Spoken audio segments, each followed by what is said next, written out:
حفره‌هایی که اینجا میبینید اینا دقیقا زمانی به وجود اومدن که آب سد به بالاترین سطح خودش رسید بود و به ناگاه فروکش کرد و تمام آبی که پشت سد بود اینجا به اعماق زمین فرو رفت.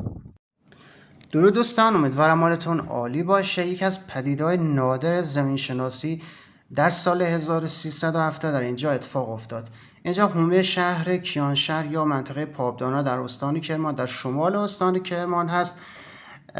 همینطور که گفتن اینجا سدی سال 1370 بنا شد، همینطور که میبینید، و همون سال بارون خیلی زیادی اومد و پشت سد آب زیادی جمع شد و به ناگاه این سد فروکش کرد و تمام آب سد در این چاله که پشت سر من میبینید در اینجا در اعماق زمین فرو رفت.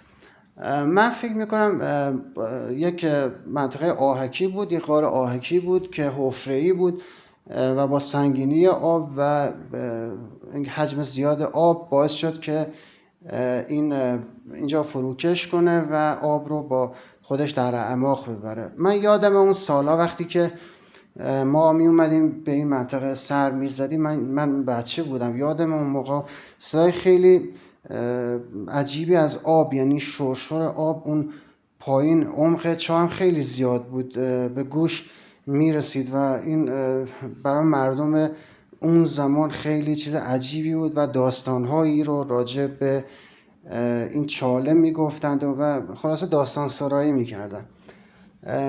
من خواستم این منطقه رو به شما نشون بدم و فکر کنم خیلی جالب بود. امسال باز دوباره همینطور که می‌بینید آب بالا اومد و حفره جدیدی رو اینجا به وجود آورد.